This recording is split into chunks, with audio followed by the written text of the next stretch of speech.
طربخانه بورک با درود و سپاس مزه پسندان را پذیرایی میکند. این همه مدت با پیشنهاد لذیذترین انواع غذا، خدمت رسانی عالی درجه، ما باوری شما را به دست آوردیم. از این به بعد باز هم لذیذتر و بالاتر و زیباتر. بورک، فضای کاملا دوستانه. تلفن برای فرمایش 99 999 2008.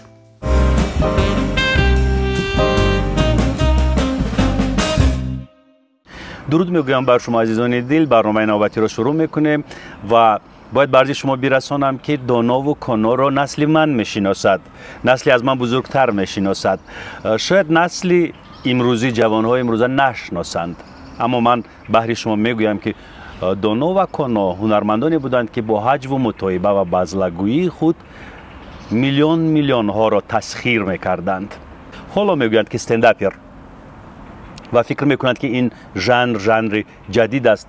نه، این ژانر از همون زمانی پیش هم بود. استنداپر های زمانی ما همین هنرمندانند، مثل استا و مستا، دانا و کانا و دیگر هنرمندان، اوچای بیکا و زیکا و غیره. خلاصه امروز مهمان برنامه ما هنرمندی برجسته نامدار، هنرمند مردمی تاجیکستان، فتح الله عبدالله‌زاده، معروف با نام کانا. سلام علیکم. سلام علیکم. سلام علیکم. من سلام همه بچه ها رو به شما میرسانم، همه اونهایی که ما رو تماشا میکنند. خیلی متشکرم. اولش که آرزو جان، هر باری که این برنامه رو میدم میخواستم یک بار با تو روبرو شوم در این برنامه اون چیزی که دلم ناگفته ها بود بگویم. امروز در حقیقت یکی از روزهای خوشبختانه است که به دیدار خودت میسر شدیم. من به دیدار تماشابینی که اودیتوری کلان دارد این برنامه خودت مشرف شدیم. بسیار تشکرهای کلان، ما در خدمت شما. تشکرهای کلان، لهجه مردم شمالی کشور. بله اکنون من تا 20 سال است در ولایت سوخت زندگی میکنم. راست گپ، با اون مردم عادت کردم، با گفتگوشون، با لفظشون، با لهجهشون. خیلی اینجا آمدم با لهجه خودمون که گپ اونجا رفتم لهجه کوتاه معلومات میدیم برای شما. فتح الله عبداللهیف یعنی فتح الله عبدالله‌زاده، حالا معروف با نام کانا، در همین لوچوب شهر دوشنبه به دنیا آمده است و شاید بسیاری ها ندانند. من به عرض شما میرسانم. فتح الله برادر جانی و خونی هنرمند نامدار کشور، هنرمند مردمی تاجیکستان، نورالله عبداللهیف است. نورالله عبداللهیف که در فیلم ها، سپکتاکل ها، در برنامه های تلویزیونی با صدای زیبا و نگاهی خیلی عمیقش مخلصان زیاد پیدا کرده بود. یعنی ارتش مخلصان نورالله عبداللهیف را میشناسند و شاید نمیدونید که نورالله عبداللهیف و فتح الله عبداللهیف برادرانند. ولی او برادر من است و من هم در همون دهه‌ای که استاد نورالله عبداللهیف به دنیا آمده است، من هم در اونجا روز 7 فوریه سال 1959 روز سه‌شنبه ساعت 2 شب من 3700 تولد شدگی. روز سه‌شنبه؟ بله. ساعت 2 شب 3700 تولد شدگی. 3 کیلوگرم و 700 گرم. از کجا میدونید این رو؟ کی به شما؟ این رو من مادرم نقل کردند و پدرم هم بسیار یک پدرم هم حج نگار بودن گم اگر خطا نمیکنم، چون که هر یک گپی میزدگی چون حج بود. از ما 10 نفر فرزند بودیم. آرزو جان، پدرمون که ناممون گم میکردن کیجان میگفتن. همین خیلی همین لقب کیجان در پدری من رحمتی قبلگاه داد، نامشون کیجان شیشت. مثلا فتح الله نمیگفتن یا اسدالله یا نصرالله یا فیروزه نمیگفتن، کیجان اینجا بیا میگفتن. همین خیلی کیجان ها نام هیچ کس رو نمیگفتن، گم میکردن. از آدم ایجادکار همین گونه است. فرزند بسیاریش. اما شما حتی ساعتش رو میدونید؟ نقل کردم. اما ساعتی در بطن مادر پیدا شدن؟ نه انا مینشن اون شب چی شب بود؟ افسوس انا خاطرم بنیست. خاطرم بنیست. اگر میشد گپ میزدم. خاطرم افسوس که خاطرم بنیست. شبی که عشق و حال بود و بله. شما بله. من پدرم یک کم بغل آدم بودن، مادرم دختر رئیس کلخوز بودگی. انا رئیس کلخوز دخترش همین کم بغل با عاشق شدگی. و من گفتم مادر که آخر دیگه یگان آدمی بوی نبود که گیرید. گفت که بچم اون وقت عشق بویی نگاه نمیکرد. عجب. انا میخواد دختر رئیس کلخوز و مادرم وای شدگی، مادرم با پدرم وای شدگی. حتی من در نقل کردم که وقتی استاد ظفرناظم در رایون ورزاب کار میکرد، همین مادری من در اوساقالی آمدگی. اوساقالی آمدگی که همینا انا بزنی بگیرد. بابام رئیس کلخوز بودگی ده. مادرم نگفتگی. اول ها این طور نبود. نبود. پدر میخواست. سخنی پدر قانون بود. بله نه که وای که ارزونیک که مادری من اولین فرزندم بابام بود. نوز پرور. بله بابام 7 زن داشتند. از همین 7 زن همین فرزندشون هست. خرید تگ یک 35-40 فرزند داشتن. من همین یک شهرون که در یک خونه همین 4 زن و یک شوهر زندگی میکردند. بابام ببین. نه که همین بیبی هم آهسته گذاشتند. من خودم بچه چوخ بودم. بسیار سوالای راست که بی‌معنی هم میدادم. لیکن برای و هیچ گفتم ممکنه موضوع. مثلا اگر پرده پوش کرده بگیم. پرده پوش کرده بگیم خیلی مسئله. در مسئله عشق و حال؟ عشق و حال و شبش و همش نقل میکردن. من وقتا استودنت بودم. سوال میدادید که با 7 زن چگونه وقت می‌یابد و چگونه بله عمل ها را نوبت تو کی بود و نوبت اینت کی بود و چگونه بوده است؟ بعضش میگفت که پیش من روزانه می‌آمد. وقتی رئیس بود با قول رسول که اسپید نمی‌کرد هر روز. پیش من روزانه می‌آمد 1 ساعت 2 ساعت قطعی می‌چشید. کارش بوس می‌کرد و می‌رفت. من خیلی نکید همین خیلی اهلانه زندگی میکردند. بعد بابای من در 74 سالگی کودکدار شده تگی رادام آمدگی. شما از چندم زنی بابای؟ من از یکم زنشم. از یکم زنشم. نورالله عبداللهیف نیست. نورالله عبداللهیف من با امک هم میشم. امکتان. دودری پدرم. امک هم میشن. اکنون از همین خوردی اکه گفته کلان شده آمدیم. دیگه همه یاردمای نورالله عبداللهیف بود که امروز من به این مرتبه ها رسیدم. راستی گپ من یک فیلم بازی کردم آرزو جان، درد عشق. کرامت الله میرزایف، رئیسش انور تورایف، همراه تقوی مراد رازقف رئیس لنگ بازی میکرد. همون دوره بابای من اینه که آدما رو عسکری روی میکرد و گزارناشون میگرفت. من گفتم این حادثه در قشلق ما شده. من کرامت الله میرزایف گفتم من همین بابای من همین خیلی بود چند سه آرمی روی کرده زنش هم گرفتگی میگم. چطور شوهرهایشون زنده بودن در از آرمی اومد در جبهه بودن؟ دور جنگ بود. از آرمی میبود که زنش شو کرده است. آخر رئیس کلخوز گرفته است. چی میگود و چی گفتم اکنون میدن بعد این گپ ها و قشلاق در من پگه گور میکنن یا نه برای من تمام سری قشلاق برو وردم بازی. انا خیلی دورونه که وای فیلمی که ما بازی کردیم حتما همین خیالم بود که همین حیاتی بابای من بود. من انور تورایف گفتم من این چیز دیدم. ما علاقه در قشلاق من این چیزا میدونستم. خاکم رولی من بازی کردگی نبود. نه که خیلی رئیس من این بابای من بود. من خیلی یاردمچی‌هاش بود. خاک من گونگ بازی کردم اونجا. انا این فیلم درباره حیات من بسیار یک عجایب فیلم بود. عجیب. همون یک سخن خوب استاد مرحوم عبیدالله رجب داشت که اینجا برای اینجا، اینی اونجا برای اونجا. از روی همون رفتن میکرید دیگه. شما چی این خلق و خو و اطوار پدر بزرگ رو به میراث نگرفتید؟ من نه. چرا من نه سکوت کردید بعد من نه نگرفتم منو او همه اوشه گفتن ممکن نه. چرا 2 زن دارید؟ نه یک تا دارم. چرا او دیگه من گرفتم و روسیگه ما جدا هم شدیم. لیکن یک خوبیش همین که من فرزندامو نپرفتم. فرزندو که همه وقت دید میکردیم یا دیگری هم میدیدیم. بیایید از اول قصه میکنیم. همسری نخستینی شما بیا در این باره گپ نزنیم اردو جان. چرا؟ از دیومش سر کنیم. خواهد شوهر دارد، زندگی خودش دارد. امروز مثال این برنامه خود تمام جهان میبیند. من نمیخوام که مثال از روی یک سخنی من زندگی وای باز شود. پس دیگر خیلی من سوال رو پیشکش میکنم. اولین بار چند ساله بودید که ازدواج کردید؟ 22 ساله. 22 ساله. من استام کردم 22 با زنگ گرفتم. دانشکده صنعت. بله سال 1980 تمام کردم. 82 81 یک سال 21 ساله با زنگ گرفتم. آها. 81. چند سال زندگی کردید؟ ما قریب یک بچه کلانیم صنف 7 بود ده 83 تولد. خیلی؟ خیلی زندگی کردیم.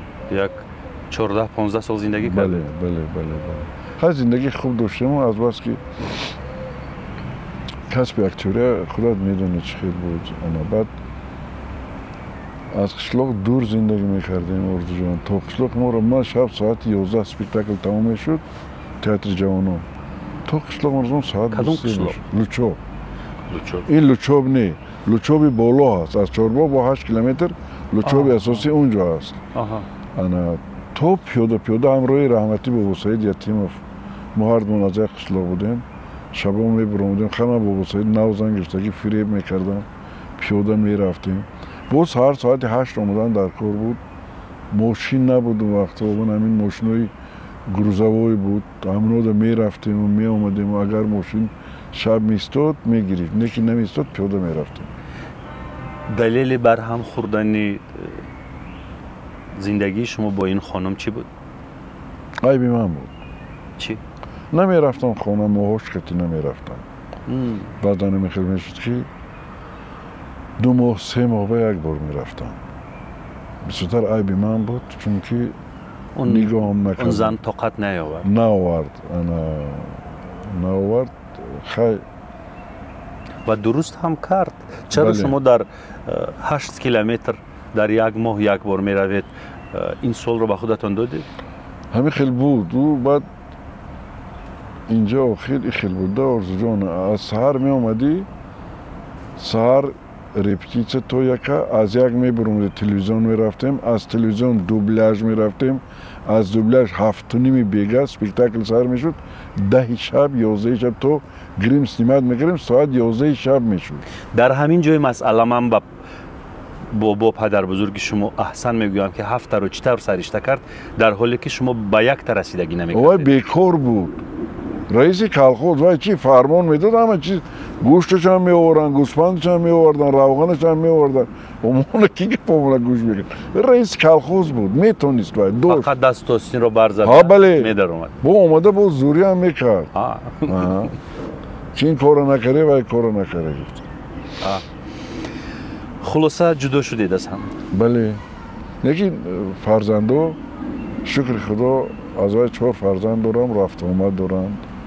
انا میرن نبیره ها هستن. یک پسرم قطع خودم در خوجان زندگی میکند. یک پسرم اینجا زندگی میکند. دخترها همینجا شوهر دارن میرن خونه میبیان. من خانه های به میرم میبینم شکر خدا. انا آرزوم 20 تا نبیره دارم. 1 تا ابیره دارم. ابیرم دینه 1 ساله شد.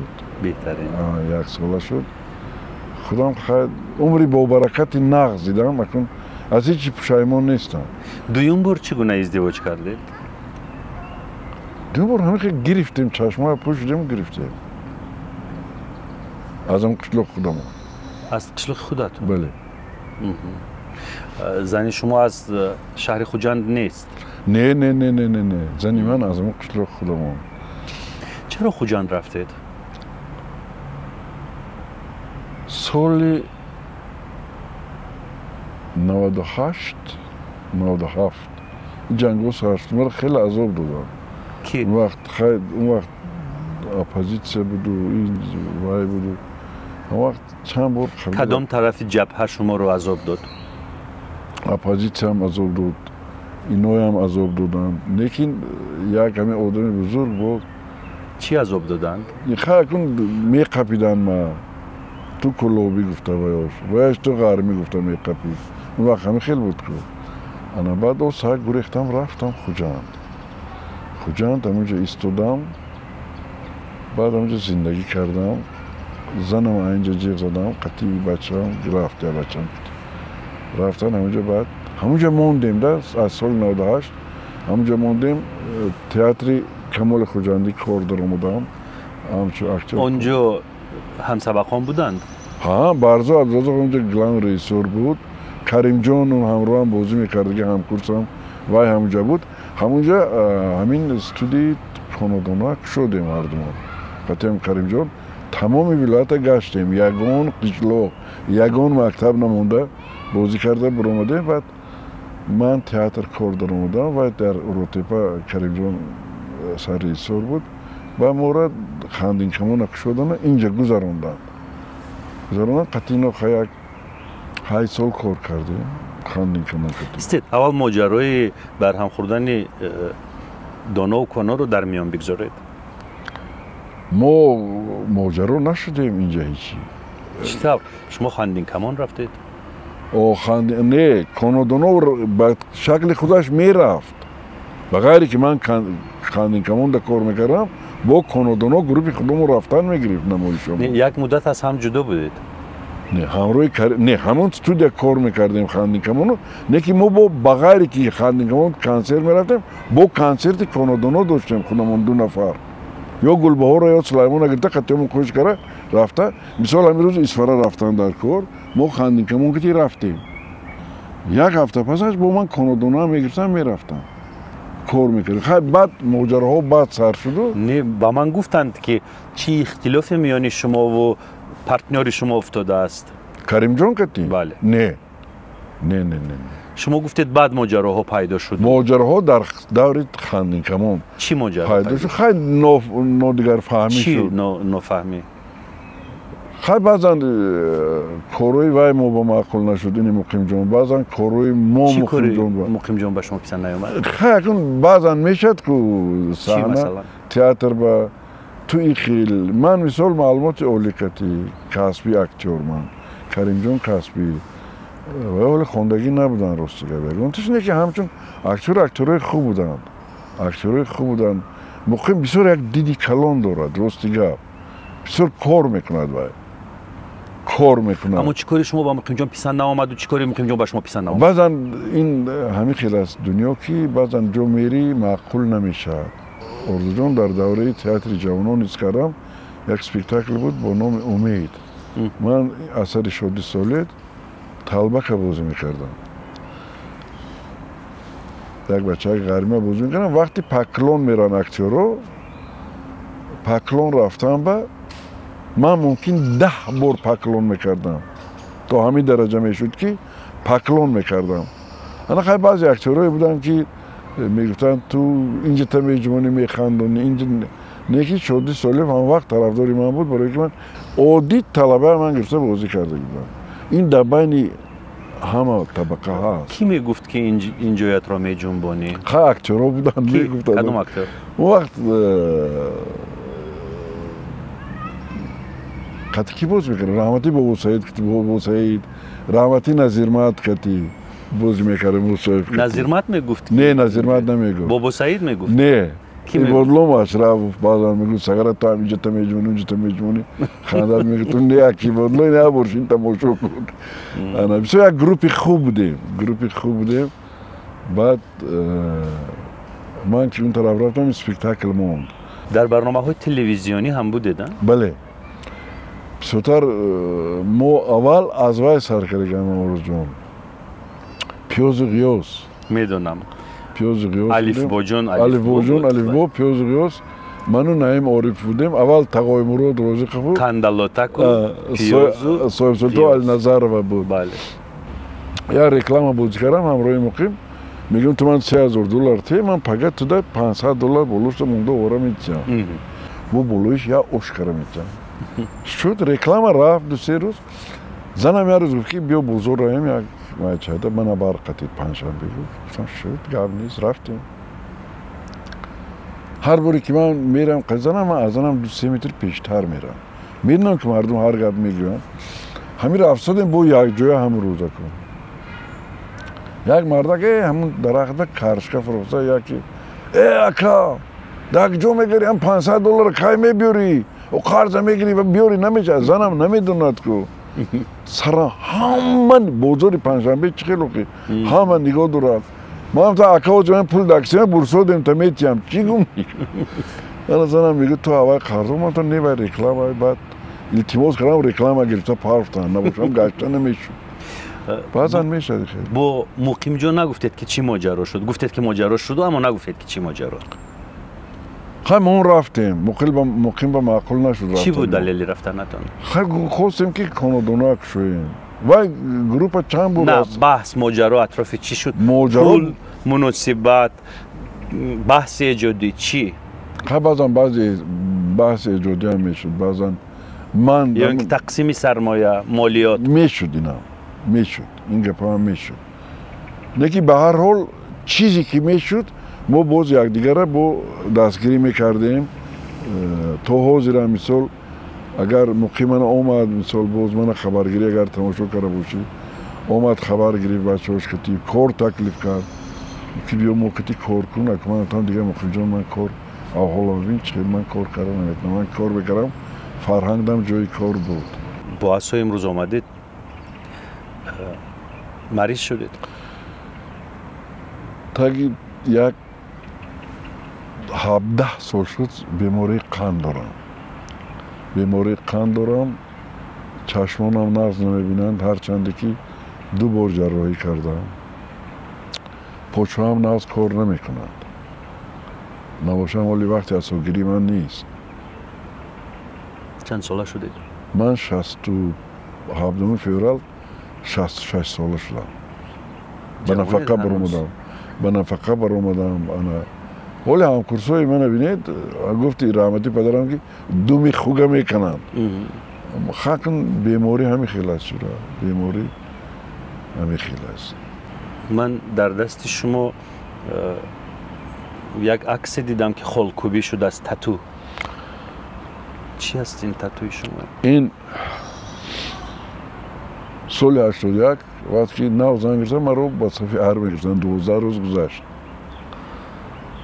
ارمی رفتم اوکراینا همون شب همون فیلمی که یکم بار بازی کردم با نام خواب‌های اپریلی 2 سریگه بعد 6 ماه هم چسب نشان دادن هیچ کی باور نمیکند ما دیویزی کلام بود کماندیر چسب پالکونیک بود در اومدم گفتم که فیلم منه که اگر فیلمی تو باشد پگه من تا جواب میدم اتوبوس خونه درام بعد دیدن 2 سری فیلم من همش خیلی کن اورجون روسا بیسا بودند چچنسا بیسا بودند من نوشی کردم بعد فیلم و هم خیلی نکولکا میزدیم من دم یک توایزم که بیا تو آویاتی همینه میزنیم گفت اینجا باید سمالیات میشد پرنده است این